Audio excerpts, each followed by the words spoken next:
فصل الأوقات الوقت المختار للظهر من زوال الشمس إلى آخر القامة. Okay, so this is a chapter regarding the prayer times, and alhamdulillah, mashallah, we got the second mic working. I realized that the recordings from last week are a little creepy because there's nobody. That's all bumbling around and ruining the recording, by the way. So please try to, just put it down and pick it up when you're going to read.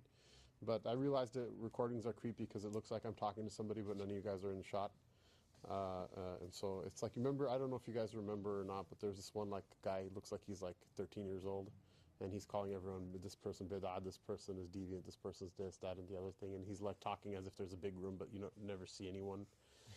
It's just him sitting in a room, like, playing shake or whatever. But like, he started posting up all these YouTube videos before anyone else did, so somehow or another people know him. Anyhow, so I felt like there was like that kind of vibe. So I was like, we have a second mic, why not just let you guys read your dars? No one can see your faces, so you'll be spared humiliation when you make mistakes. But at the same time, who knows? Maybe someone will hear you, or you're gonna propose marriage to someone in the future, and they'll be like, "Oh, you're the person who didn't put the tanween properly on fiqh dars, like basic fiqh dars," and you might get shot out of the water. So, inshallah, you can up your game and read real well. Coming to this very important bab about the times of the prayers. This is part of what makes you a Muslim and what connects your Islam to your humanity, instead of being kind of a plasticky fake Muslim. Fake not in the sense that you're really a kafir or a munafiq or whatever, but fake in the sense that, like, look, Islam is part of your humanity. It should be part of the way you wake up in the morning, part of the way you go to sleep at night. That doesn't necessarily mean that you're divinely protected from error or whatever, but it does mean that when you do stuff, you do it like a Muslim. Like, you'll sin one day, but you should sin like a Muslim, don't sin like a kafir. Nowadays, people, للأسف الشديد, their ibadat, they perform them like a kafir. And I'm more comfortable and cool with someone who sins like a Muslim than somebody who performs their ibadat like a kafir. And that's, again, somewhat of a tangent we don't want to go down just because it's going to derail fiqh class. But a specific instance of what I mean is the prayer times.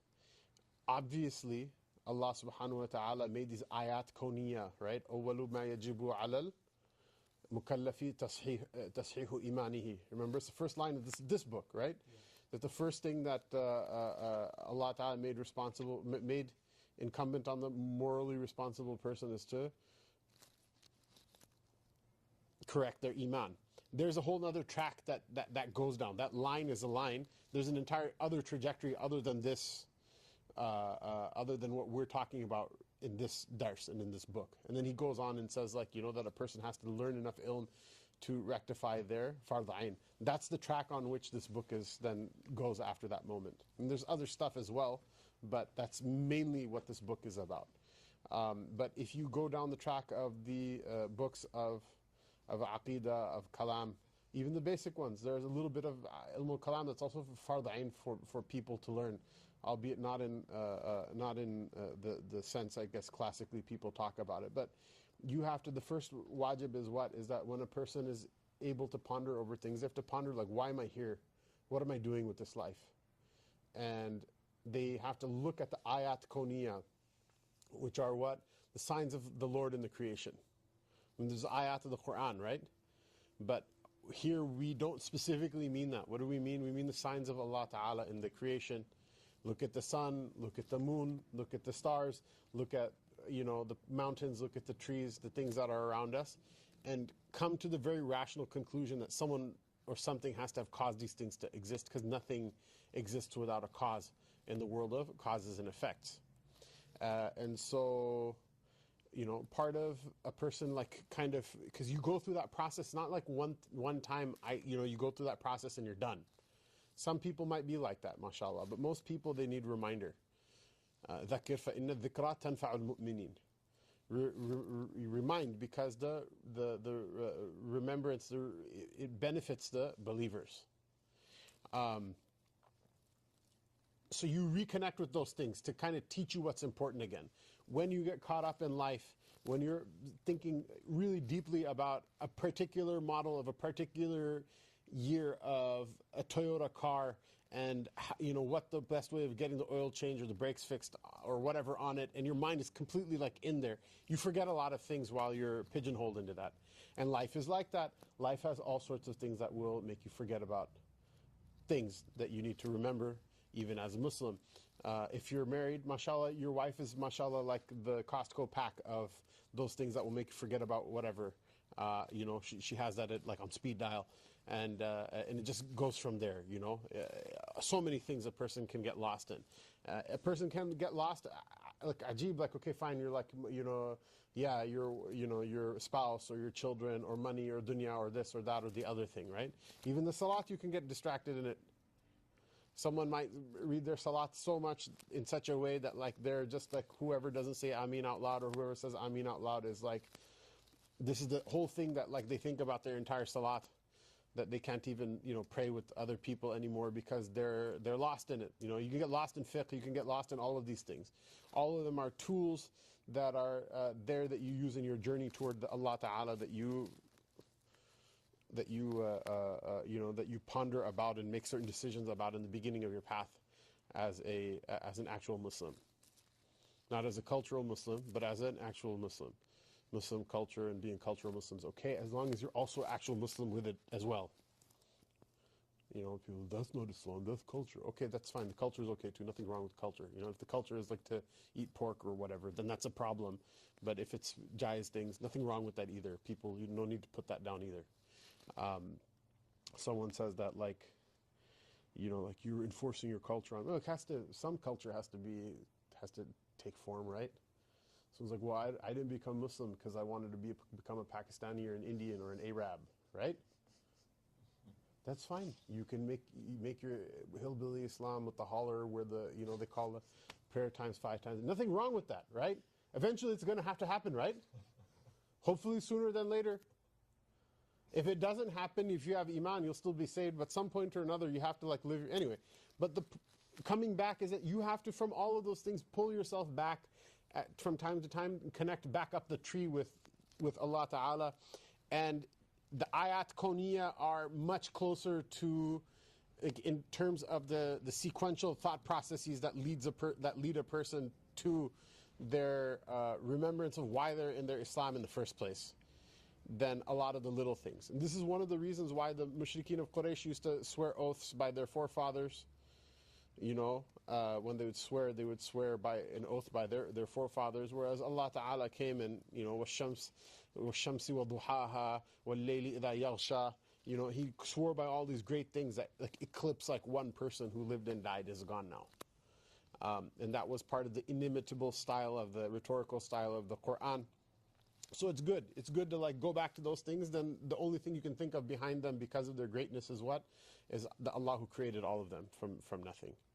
And so I think that's like, I think it's problematic that people don't connect with these things. There are people who will go weeks, months, maybe even years without seeing the Maghrib themselves. They'll go years without seeing, the Dhuhr time, or even knowing what Dhuhr time is. Or, Asr, it's, I guess, a little bit easier to see, but many people are still indoors for all of that. People who live in cities may never actually make mushahada of what Isha looks like or what Fajr looks like. They may never see it. Maybe the end time of Fajr they'll see, but they'll never make mushahada of either the beginning or end of Isha as well, which is interesting because the beginning of Fajr and the beginning of Isha are like the two most abused prayer times in America. Which is, we'll talk about all of that. We'll talk about all of that in a couple of minutes. And so, connecting with those things, there's a reason Allah Ta'ala made the prayers connected with those things. And there's like so much hikmah in it. And the prayer times are different for every person in every different place. And even then there's like different times that you can choose to pray, not choose to pray, times that you have to pray immediately but it's still valid, etc., etc. And they're connected with those things. Otherwise, the technology for like a clock was essentially there back in the day. You could say, okay, well, wait till the sun rises and flip a sand clock. It's not really all that high tech, right? And you can make it like this and like that and have specifications and flip the sound clock, and then when it gets to this point, then you pray this salat, and when it gets to that point you pray that salat. But it's not It's not how it is. Rather, نحن أمة أمية, sacred timekeeping, whether it comes to the daily prayers or whether it comes to the keeping of the calendar. It's all simple and it's something that can happen through observation. Obviously, the rules of keeping the calendar is a little bit different than the rules of prayer time. So there's like a hadith of sumu li ru'yatihi wa aftaru li ru'yatihi with regards to the calendar, that the calendar dates have to be by mushahada, that you actually have to like see the moon and then see the next new moon, whereas there's no like sallu li ru'yatihi, there's no hadith like that. So like if Maghrib came in and it's completely overcast, you don't have to wait till midnight in order to pray because you haven't seen the sunset yet. But the idea is still, in general, these are all things that are something that a person can witness on their own. So that's the tamheed, that's the introduction to this bab, why it's important, why it's worth your time to think about, remember, take seriously, and not just treat like everything else in Islam, that, oh, there's difference of opinion, you're okay, I'm okay, everything's right, it's good. Differences of opinion should be heeded, but at some point you need to know what is a valid difference of opinion, what isn't, and you need to know something to practice it rather than accept everything while knowing nothing. So the first concept that we'll put down with regards to the prayer times according to the madhab of the people of Medina is the concept of the mukhtar time and the daruri time. The word mukhtar in Arabic means what?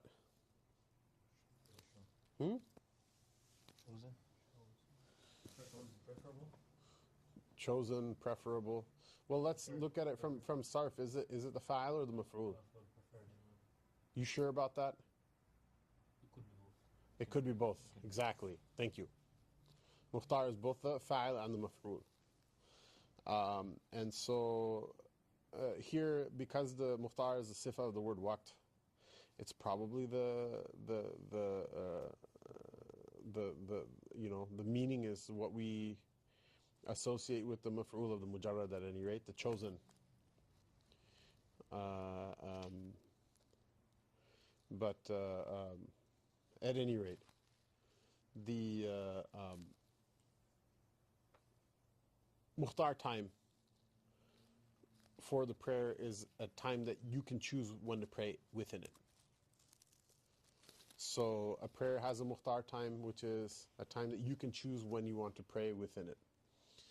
Obviously, if you want to pray in the congregation, you have to pray when the congregation prays, but if you're unable to make it to the congregation for whatever reason, whether the congregation is far from your house because you're far enough from the masjid that you're outside the earshot of the adhan, or, for example, you're sick, or, there's some emergency at home or whatever, then within the mukhtar time, you can choose whenever you want to pray. And likewise, although there is in general a preference to praying everything earlier, as-salatu ala waqtiha, because of the hadith, in general there's a preference to praying things earlier, but if there's a reason to delay the congregation can get together and lawfully discuss when they want to hold a prayer within the mukhtar time. The mukhtar time is opposed to the daruri time. Daruri time is the time in which it's necessary to pray right away. So every prayer has a mukhtar time and a daruri time, at least in theory. And the daruri time is the time that you got to pray. If you get to that point, the prayer is still valid, and it's still, I guess, not considered to have been missed, but you've delayed it to a point where now it's sinful to voluntarily delay it any further than that. So once you get to that point, delaying it further can be sinful if there's not a very severe excuse, and the excuses are like enumerated by the fuqaha. We'll discuss them in later, more advanced texts. But at any rate, if it's not one of those severe cases, then you're sinful in delaying it during that time. You're sinful in delaying it to that time, and then the further you delay into it, you're more sinful. However, the prayer is not considered to have been missed. There's a number of reasons why this system works and why the system is important. One of them is because of the hadith of Rasulullah sallallahu alaihi wasallam, in which Sayyidina Jibreel came to him and led him in prayer.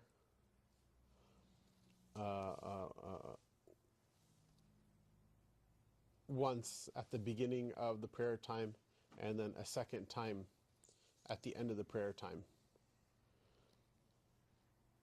But the problem is that it's obviously not the end of the prayer time. So for example, for Salatul Asr, he led him, sallallahu alayhi wasallam, when the beginning of Asr came in, which we'll describe, and then the second time he came and led him at a later time, but the later time was before Asr is technically over by the agreement of the fuqaha. So this hadith is the kind of the anchor and the foundation of how the different fuqaha, at least through the prism of the sunnah, took the prayer times to be. All of the imams had a different interpretation of how to deal with those two prayer times that are mentioned. But the Maliki position is that the two prayer times describe the mukhtar time of the prayer. Because, for example, Asr, for example, Isha, for example, Maghrib, both of them, the second time Sayyidina Jibreel alayhi salam came and led the Prophet sallallahu alayhi wasallam in the prayer, it's obvious that still the prayer is still valid after that time. But again, the prayer shouldn't be delayed past it. So does it mean that it's qada, that any time you pray after those times, like for example, Maghrib, he prayed the same time both times he came? Or does that mean that if you pray Maghrib half an hour after Maghrib comes in somehow or another, you've missed it? Apparently that's one of the aqwal of Imam al-Shafi'i that the fatwa of the Shafi'i school isn't on. But the fatwa position, to my knowledge of the four madhabs, is definitely not that. So, Allahu Alam, I feel like this is, to me, the explanation of the hadith that makes the most sense, because you have data and then you have to have a model to fit the data. This model of the mukhtar time and the daruri time seems to fit the data really well, and it seems to be a very cogent model that explains a lot of things without having gaps in the explanation. If a person is wondering, like, what is all this stuff, I never heard this before, or whatever, just because you haven't heard something doesn't mean that it's not true, because there's a lot of stuff you haven't heard. And if you think there isn't, then there's probably even more than normal people, because that's a sign of ignorance, to think that you know everything. But that's the model that we're gonna operate on. So he's going to mention. He says the waqt al-waqt al-mukhtar lil-dhuhri min zawal al-shamsi ila akhir al-qama. So the mukhtar time of dhuhr starts when at the zawal al-shams. What does zawal mean? Zawal means for something to fall. So in terms of the day, the zawal al-shams is the high noon. Why? Because after high noon, the sun only comes down. It doesn't raise anymore in the sky. And so, technically speaking, the beginning of the dhuhr time is a couple of minutes after the zawal. So, if we were to reword this in a more verbose way, which is an introductory text, it's not going to do that. But if we were to reword this in a verbose way, what would we say? Is that the zawal time that's being referred to here is not the calculated zawal, like astronomical calculations, because you can precisely calculate what the middle of the day is. But it's the zawal to the observer, meaning that the sun, when it's at its highest in the day, its shadow casts the shortest length. If you're, for example, on the equator on the day of the equinox, then you'll have no shadow whatsoever. Within the tropics, the Tropic of Cancer and the Tropic of Capricorn, because the Earth is on a tilt, right? So the actual functional equator will be somewhere between those two tropics at least 2 times a year. And then on the tropic itself, the tropic itself will be the equator on one of the solstices. So for example, like when the Earth is it's going around the sun with its tilt. When the Earth is its tilt with relation to the sun is at 0, then the equator is the equator functionally. It literally is the place where the sun is directly overhead. But when the tilt is not, or when the sun is not at the same sorry, the Earth is not at the same angle in its rotation with regards to the poles are not perpendicular to the plane on which it rotates around the sun. When it's at an extremity, then at the summer solstice, at the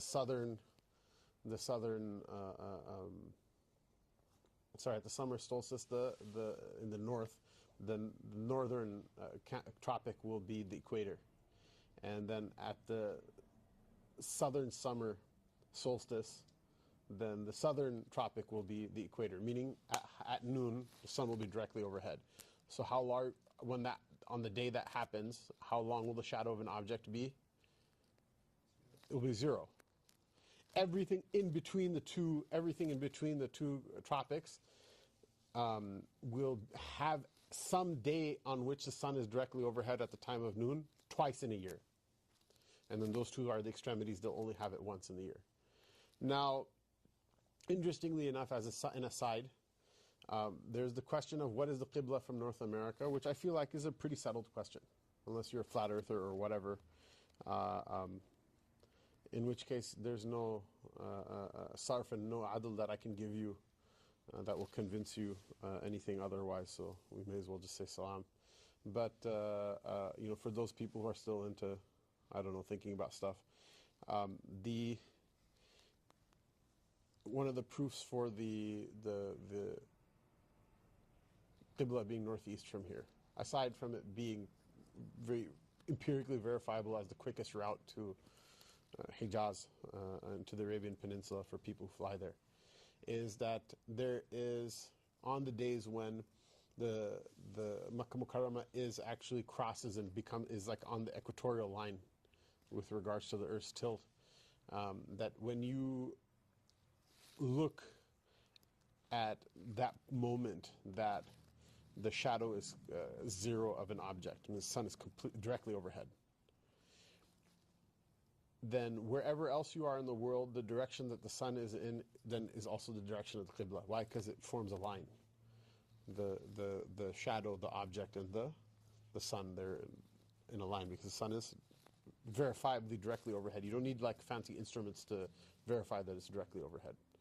Visually, there's no other ihtimal, there's no other possibility.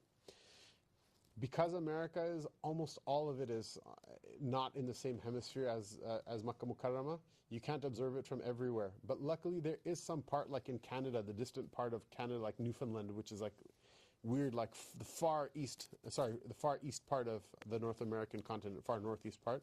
There is a part of the land over there of North America that actually is in the same half of the earth as, like hemispherically, as the Kaaba is. And from that place, the sun is north of east. And so this is a completely low-tech, no-tech way of verifying that. Anyhow, by the way, this is a pitch. You guys should learn trigonometry. Who here's taken trig? Raise your hand. And do you want to learn knowledge of deen? MashaAllah, huh? MashaAllah, huh? You? Middle school. Yeah, so, well, I don't know if they teach trigonometry in middle school, unless you were like prodigy. The first place you seriously actually learn trig is geometry. And I took algebra, like the level of math before trigonometry in high school. I took geometry at a community college in the summer before I started high school. But, so it's not impossible, but most people don't. No. We just had a class called Algebra 2 with trigonometry. Yeah, well, in middle school? Anyhow. Yeah, or freshman year of high school. Maybe it was in high school. So, maybe it was in middle, I don't know.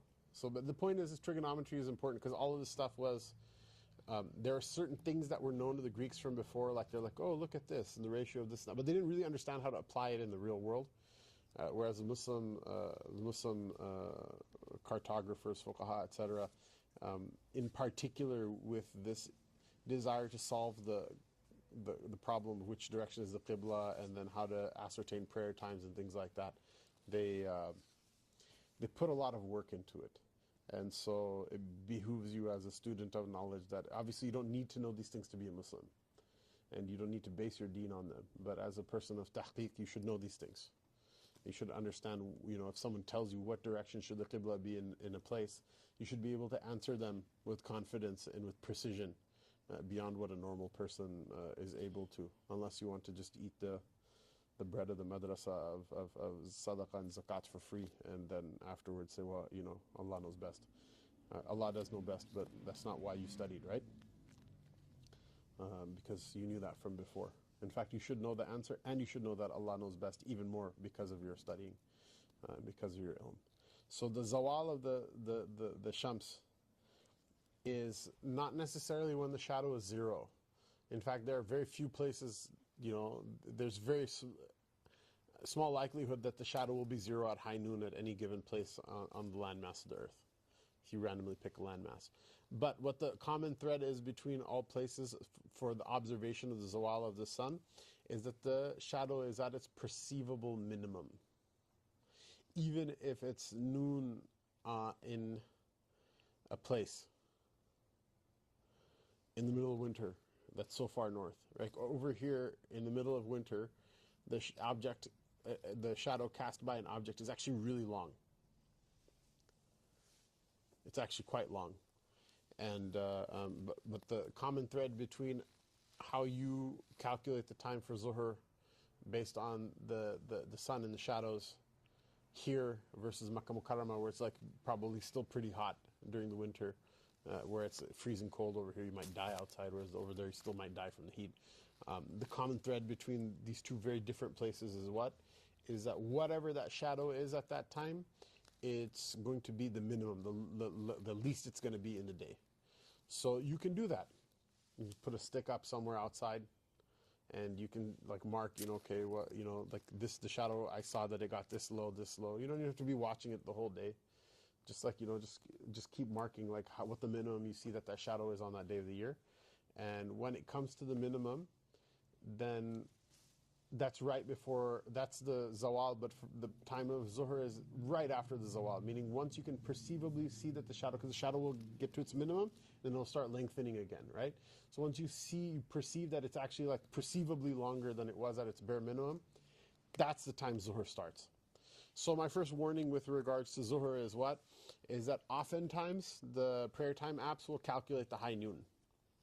And the high noon is not when zuhr starts. Zuhr is right after the high noon. So you have to give a couple of minutes later from that time.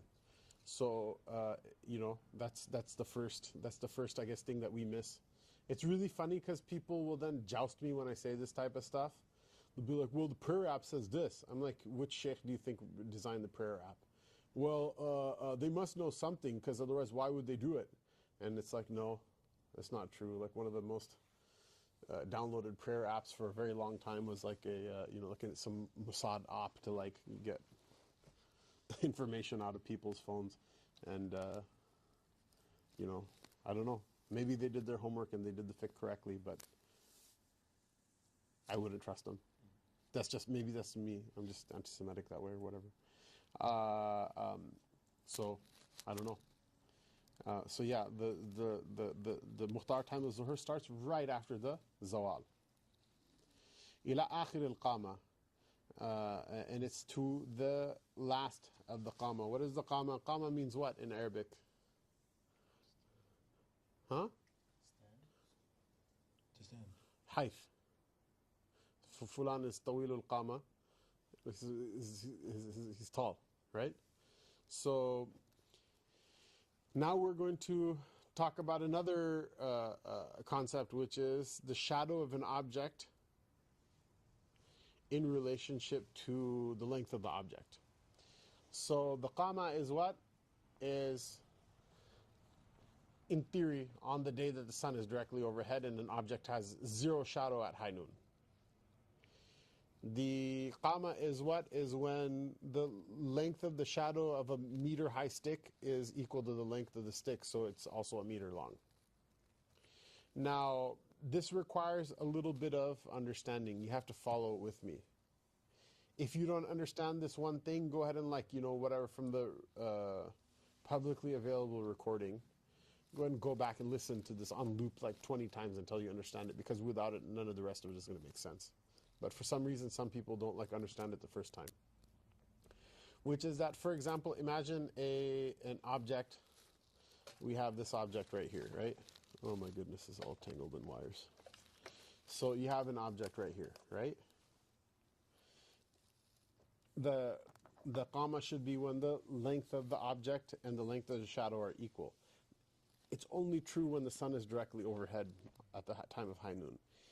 So you have to deduct, when you're doing this calculation, however much shadow that the object casts at high noon, which will be different in the winter, it'll be different in summer, you know, it'll be different every day of the year, depending on what your relative position is with relation to the sun.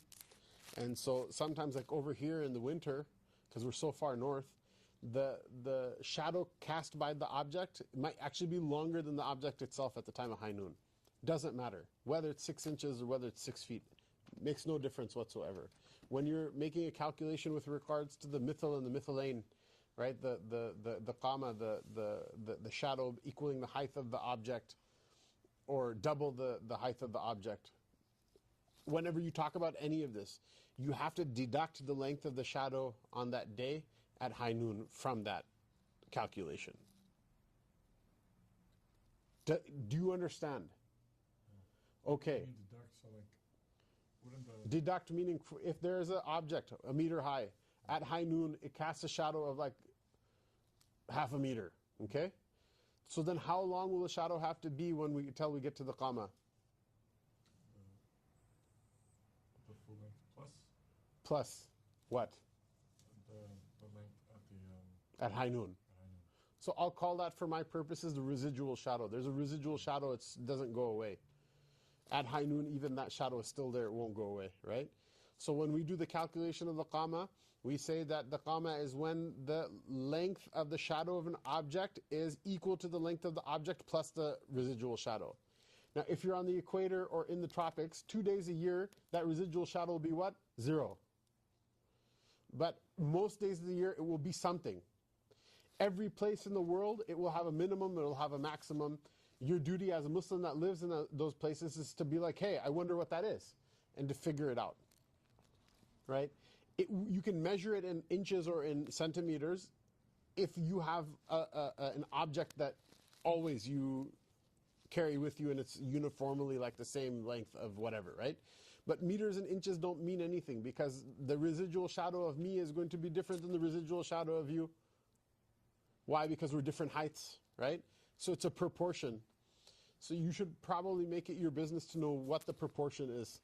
So you have an idea in your mind to be able to look at all these things in case all of this technology breaks down or whatever, like, you know, Zog puts in the call to like blast everyone's pagers or whatever, right?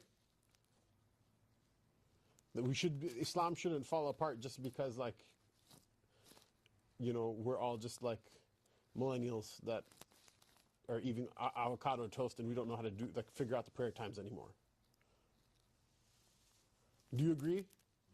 Yes. It's a fard kifaya on behalf of the ummah. Someone has to keep this knowledge. Or when you go out to your, like, whatever, you go for your reconnect spiritually and whatever with all of your disciples, with all your murids or whatever, to like some like campsite up on a mountain somewhere, and you're, you know, whatever, giving your bayan about peace and love and all this other fun stuff. And you don't have signal, so you have to be able to figure out when the prayer times are, right? So that's that. So the end of the mukhtar time for zuhr is what? Is when, so the beginning of the mukhtar time is when at high noon, meaning when the shadow cast by an object is just a residual, whatever minimum shadow it is. And the end of the mukhtar time for zuhr is when an object will cast a shadow equal to its length plus the length of its residual shadow. Again, if a person doesn't understand, they are welcome to go back and re-listen to this most important part of the recording. Once you understand it, however, then hopefully the knots of understanding with regards to the rest of the bab will be more easily untied. Yeah, go ahead, speak into the mic. Where's the mic? Yeah. I was just going to ask, like, that the only way to really find out the beginning of the mukhtar time is to just put a stick out and watch it and wait to see when you observe it. Like there's no Observe what? the time when it's at its Yeah, shortest. well, how to, length. yeah. So yeah, that's what high noon is. Is that the time that this is the most precise way of figuring it out is to observe when the shadow of an object comes to its minimal length. So if you have like a timekeeper who is like the sole job is that's how they're going to do. Otherwise, a person kind of knows what time of year, how high the sun is. Is the sun still in the east? Then it's not, the prayer time isn't in yet. When it's a little bit west of its center, then you know that the time the prayer has come in. Are there any other questions?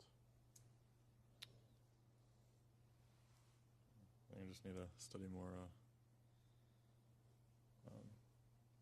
astronomy. All right, inshallah, we're going to go ahead and break for Maghrib, and then after the salat, we'll continue the dars. Wa sallallahu ta'ala ala rasulihi Sayyidina Muhammad.